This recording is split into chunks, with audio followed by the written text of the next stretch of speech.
दोस्तों अगर आप भी ऋषभ पंत को खतरनाक बल्लेबाज मानते हैं तो हमारी इस वीडियो को लाइक जरूर कीजिएगा। दोस्तों अक्षर अश्विन ने फिरकी का बुना ऐसा जाल कि घुटने टेक गए बांग्लादेश के दिग्गज बल्लेबाज। तो सिराज के साथ उमेश और जयदेव उनादकट की घातक गेंदों के आगे बांग्लादेश की पूरी ताश के पत्तों की तरह पारी बिखर गई और जिसके बाद बल्लेबाजी करने उतरे गिल और कोहली ने अपना आक्रामक अंदाज दिखाते हुए भारतीय टीम को दिलाई एक ऐतिहासिक जीत। तो आखिर कैसे तीसरे दिन ही भारत ने मार ली बाजी, इस रोंगटे खड़े कर देने वाले मुकाबले की पूरी हाईलाइट का वीडियो हम आपको दिखाएंगे, लेकिन उससे पहले इस वीडियो को लाइक जरूर कर दीजिएगा। दोस्तों 2 दिनों का खेल समाप्त होने तक भारतीय टीम ने बांग्लादेश के खिलाफ 87 रनों की बढ़त बना ली थी, जहां पर श्रेयस अय्यर के साथ ऋषभ पंत ने ताबड़तोड़ बल्लेबाजी करते हुए 150 से भी अधिक रन की पार्टनरशिप की थी। अब बांग्लादेश के सामने जो चुनौतियां थी, पहले तो 87 रनों की बढ़त को खत्म करना था, उसके बाद भारतीय टीम को चौथी पारी में एक बेहतरीन लक्ष्य भी देना था, जो इतना आसान तो होने वाला नहीं था। और दोस्तों इस बात को रविचंद्रन अश्विन ने तीसरे दिन के पहले ही ओवर में बांग्लादेश को समझा दिया। जी हाँ, अश्विन की शानदार गेंद पर संतो पूरी तरह से चारों खाने चित हो गए और एलबीडब्ल्यू की अपील करने पर अंपायर ने भारतीय टीम के पक्ष में फैसला देते हुए संतो को आउट करार दिया। अब 5 रनों की पारी में संतो एक भी चौका लगाकर वापस लौटे और जिनके आउट होने के बाद बल्लेबाजी करने आए मोमिनुल हक तो कुछ समझ पाते उससे पहले ही मोहम्मद सिराज की घातक गेंद उनके बल्ले का बाहरी किनारा लेकर ऋषभ पंत के दस्तानों में चली गई। अब पलक झपकते ही बांग्लादेश के 2 विकेट गिर गए थे। मोमिनुल हक ने भी 5 रन बनाए और अभी तक बांग्लादेश महज 26 रन बना पाई थी और अभी से भारतीय गेंदबाजों ने अपना शिकंजा कसना शुरू कर दिया था। दोस्तों मोमिनुल हक के आउट होने के बाद बांग्लादेश के कप्तान शाकिब अल हसन बल्लेबाजी करने आए। उन्होंने मैदान पर अपने तेवर भी दिखाए, लेकिन 51 रनों पर कप्तान भी भारतीय टीम के सामने अपने घुटने टेक गया। उनादकट की गेंद पर बड़ा शॉट खेलने का प्रयास करने में शाकिब अल हसन महज 13 रन बनाकर शुभमन गिल को अपना कैच थमा बैठे और उसके बाद भारतीय टीम की खुशी का ठिकाना नहीं रहा, क्योंकि उन्हें पता था कि अब यहां से बांग्लादेश को ऑल आउट कर पाना उनके लिए बहुत आसान होने वाला है। केवल इतना ही नहीं दोस्तों, बांग्लादेश तो अभी भारत की बढ़त भी पीछे नहीं कर पाई थी।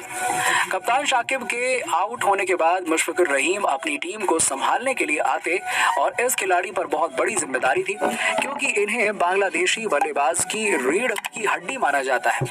लेकिन भारतीय गेंदबाजों के इरादे कुछ और ही थे। बांग्लादेश की पारी अभी महज 70 रनों पर पहुंच चुकी थी, लेकिन तभी पता चला कि अक्षर पटेल का जादू और मुशफिकुर रहीम भी उनके जाल में फंस गए और चकनाचूर हो गए। अक्षर की जादुई गेंद सीधा उनके पैड पर जाकर लगी और इस बल्लेबाज को पवेलियन लौटना पड़ा। जी हाँ दोस्तों, बांग्लादेश के तो पैरों तले जमीन खिसक गई थी, क्योंकि उन्होंने सपने में भी नहीं सोचा था कि भारतीय टीम उनका हाल इस कदर खराब कर देगी। मुशफिकुर रहीम के आउट होने के बाद धाकड़ बल्लेबाज लिंटन दास जाकिर हुसैन का साथ निभाने आते हैं, जो कि शुरुआत से भारतीय गेंदबाजों के शुरुआत से डटकर मुकाबला कर रहे थे और देखते ही देखते जाकिर हसन ने अपना अर्धशतक भी पूरा कर लिया और जिस पर पूरे बांग्लादेश ने तालियां बजाई, क्योंकि ये पारी उन्हें संभालने वाली थी और उन्होंने अपनी इस पारी में 5 चौके भी लगाए। लेकिन दोस्तों अर्धशतक पूरा करते ही जाकिर हुसैन के सब्र का बांध टूट गया और उमेश यादव को बड़ा शॉट खेलने के प्रयास में वो बाउंड्री पर खड़े मोहम्मद सिराज को कैच थमा बैठे और पवेलियन लौट गए और इसी विकेट के साथ भारतीय टीम ने आधी बांग्लादेश की टीम को पवेलियन की शोभा बढ़ाने के लिए भेज दिया और इसके बाद मात्र 5 विकेट और चाहिए थे और भारतीय टीम इस मुकाबले को आसानी से अपनी गिरफ्त में कर लेती। और दोस्तों इसके बाद आपको बता दें कि भारतीय टीम को ज्यादा इंतजार नहीं करना पड़ा और भारतीय गेंदबाजों की घातक गेंदों के आगे बांग्लादेश की पारी ताश के पत्तों की तरह बिखर गई और बल्लेबाजी करने के लिए आए मेहंदी हसन मिराज तो अपना खाता खोलने में भी नाकाम रहे। उन्हें अक्षर पटेल ने एलबीडब्ल्यू कर पवेलियन भेज दिया और अब तो सभी ने सोच लिया था कि बस कुछ पलों का खेल शेष बचा है, लेकिन लिंटन दास के इरादे तो कुछ और ही थे और उन्होंने अगले ओवर में जाहिर कर दिया और वो इतनी आसानी से हार नहीं मानने वाले हैं। जी हाँ, आईपीएल में कोलकाता के लिए बिकने वाले लिंटन ने भारतीय गेंदबाजों की धज्जियां उड़ानी शुरू कर दी और एक के बाद एक 5 चौके लगाकर उन्होंने अपने अर्धशतक को अंजाम दिया।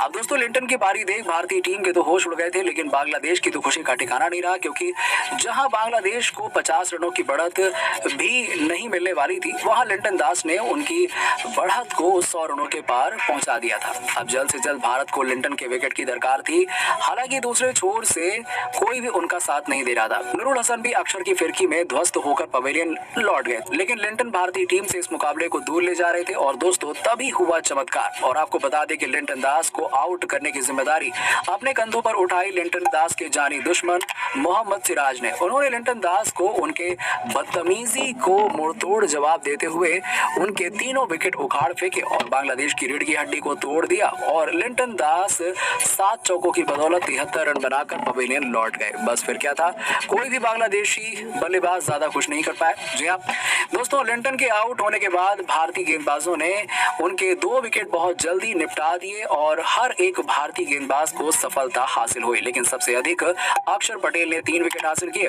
बांग्लादेश की पूरी पारी महज 231 रनों पर सिमट गई और बांग्लादेश के पास 131 रनों की लीड थी, जिसकी बदौलत अब भारतीय टीम को आखिरी पारी में जीत के लिए 132 रन बनाने थे।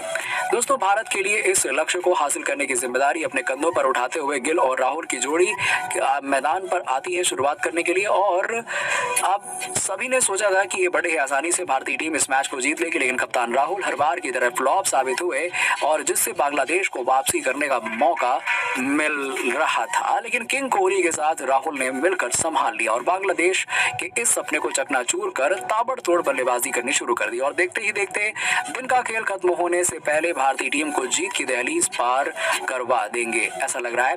इसी के साथ ही साथ दोस्तों, भारत ने बांग्लादेश को 2-0 से क्लीन स्वीप कर दिया और आसानी से वर्ल्ड टेस्ट चैंपियनशिप के फाइनल में अपनी जगह लगभग पक्की कर ली है। वैसे दोस्तों, आपको क्या लगता है कि रोहित, विराट और राहुल में से कौन सबसे बेहतरीन कप्तान है? इस बात का जवाब नीचे में कमेंट सेक्शन में जरूर दीजिएगा और ऐसी खबरों के लिए सब्सक्राइब कीजिए हमारे यूट्यूब चैनल को। धन्यवाद।